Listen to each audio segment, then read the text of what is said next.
My name is Bella. I'm just your average housewife, married for 2 years. Until I turned 27, I had pretty much zero luck in the love department. I went to an all-girls private middle and high school, followed by an all-women's university. After graduating, I worked as a receptionist at a big corporation where, unsurprisingly, all my colleagues were women. In my social circle, it was the norm for people to get invited to parties by business executives, but not for me. I never attended such gatherings. The reason was simple. Whenever I talked to men, I became so nervous that I couldn't even speak.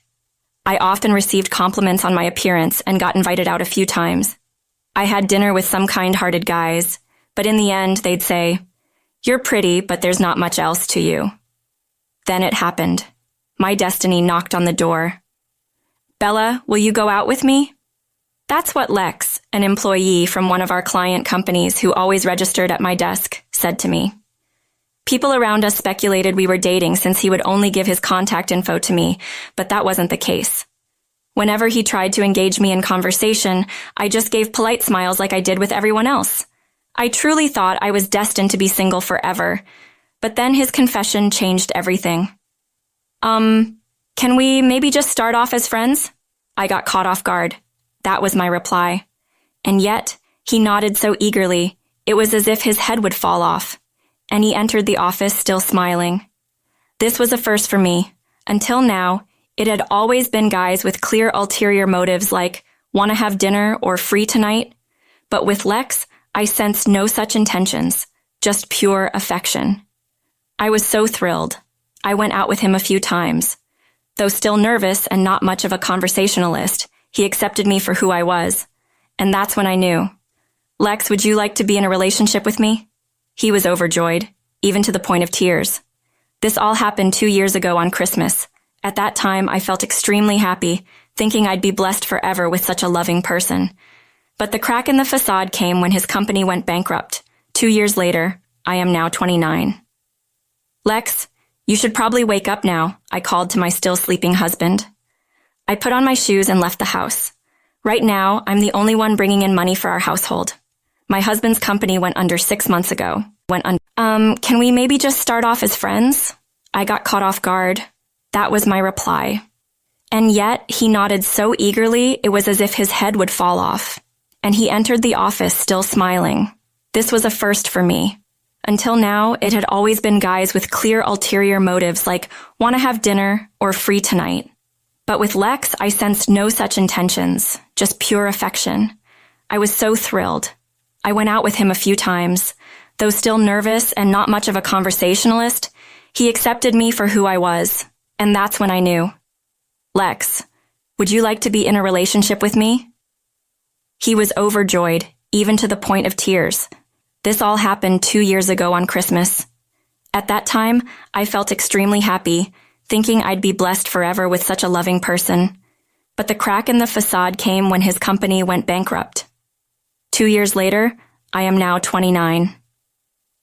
"Lex, you should probably wake up now," I called to my still sleeping husband. I put on my shoes and left the house. Right now, I'm the only one bringing in money for our household. My husband's company went under 6 months ago, and he's been jobless ever since. He's been job hunting, but it's been rough. Not only is the economy bad, but his industry is also saturated.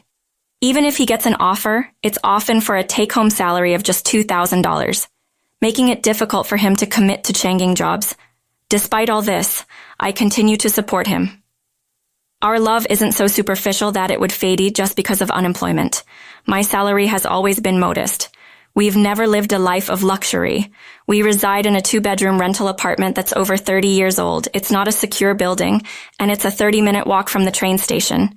But I was willing to compromise on many things to continue our life together. I suspected my husband still couldn't move on from the shock of his company going bankrupt. He had a few job offers, and I patiently waited, believing he'd find a good match and recover emotionally. But my hope was fleeting, and he continued to deteriorate.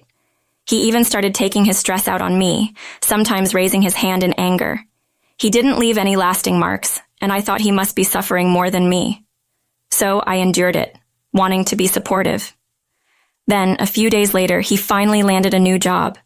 He gave up on his previous industry and switched to a completely different one. The new place was willing to hire him despite his lack of experience, and so he took the job. When he got it, I was relieved, thinking I wouldn't have to be his punching bag anymore. I'd wondered if he was becoming abusive, but it seemed like it was just a phase. Now he's working hard at the new company and even got promoted to team lead. A year has passed since then, and I turned 30. I was thinking about having kids soon, but the loving man I married seemed to have vanished. Hey, I told you I like toast. Why did you make pancakes? And if you're going to serve fruit, at least remove the pit. My husband started getting angry over the smallest things and began saying awful stuff. Really? Do you have to speak like that? You're an adult, Lex. Take out the pit yourself, I retorted, losing my patience. He responded by slamming his fist into the wall, intimidating me. I'm not confrontational, but I know instinctively that his behavior is emotional abuse. Lately, I've been careful not to provoke him, but we've been fighting a lot, and I'm emotionally drained. The breaking point for me was when he took it out on me. The pressure of his new job seemed to be the root cause. He got promoted to team leader shortly after, proving his worth. Now everyone's telling him he's on the fast track to becoming a department head. Unable to bear this new pressure, he started lashing out at me, the easier target. Actually, I quit my job when I turned 30 to become a housewife. I'd always planned to leave my receptionist job in my 30s to pursue something I truly wanted to do. My husband knew this, so I retired as planned at 30. But it seems he doesn't like it. In this day and age, women need to work too. I can support both of us on my salary alone, you know. Do you even appreciate who's provided for you? He complains while eating, then grabs his bag and leaves for work. When he was jobless, I was the one supporting him. So why am I the one being blamed now?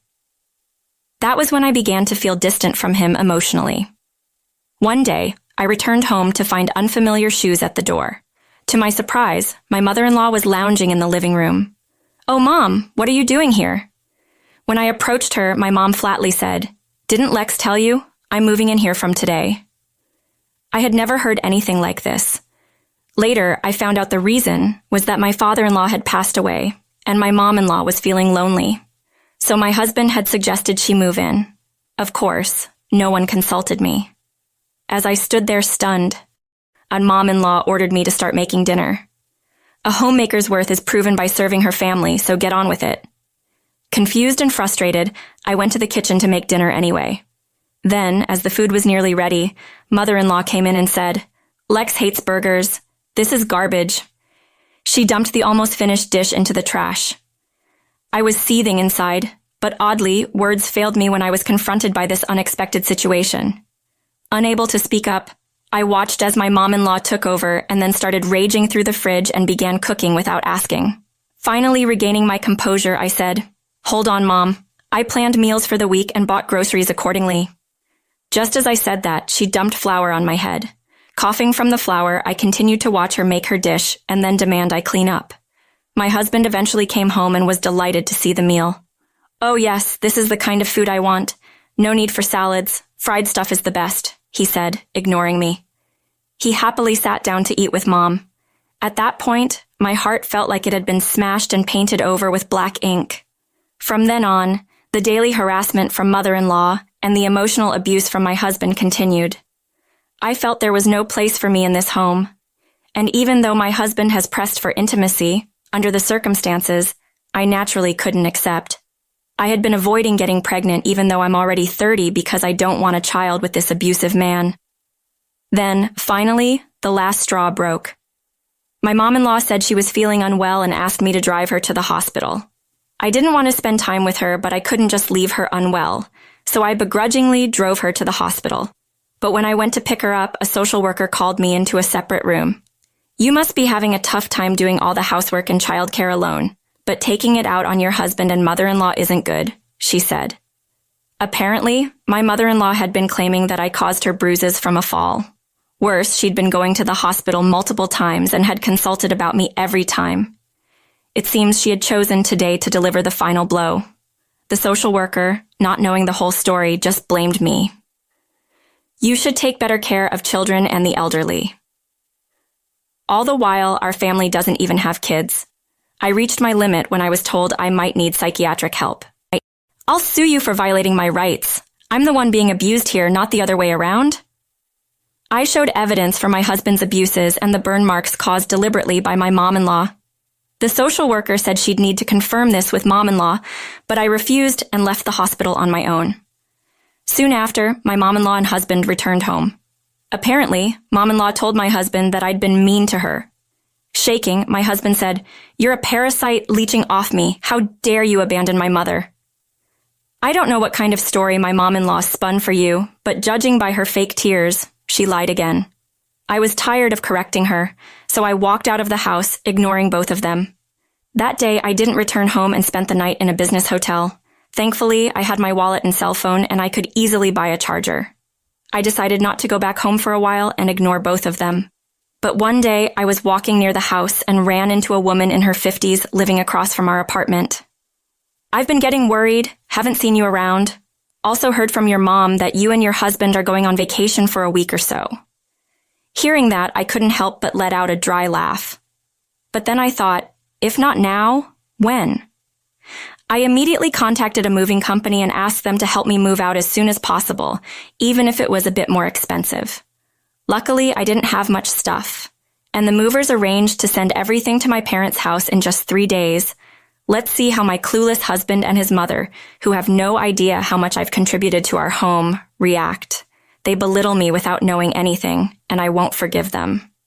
I moved out as they faced their empty house, and then I went back to my parents' home. A few days later, my husband called me.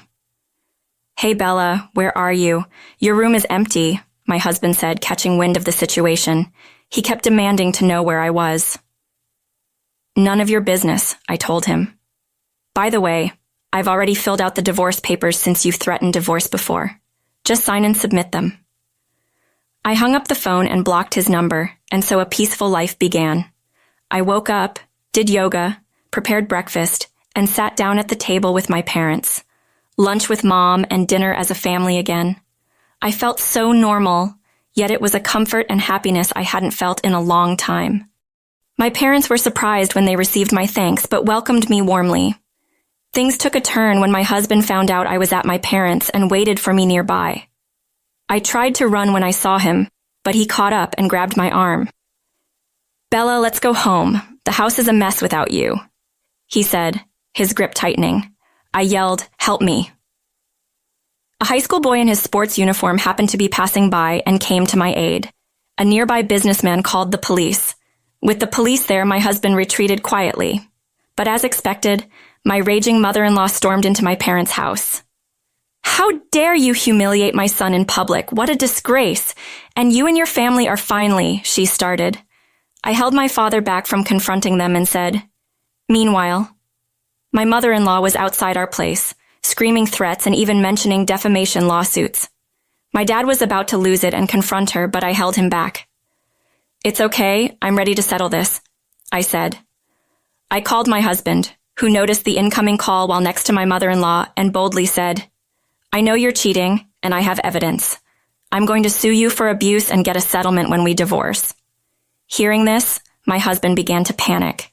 In truth, I had hired a detective to gather evidence after hearing rumors about him going to a hotel with a coworker, so I had ample evidence of his infidelity. I had even visited a hospital and secured a medical certificate just in case.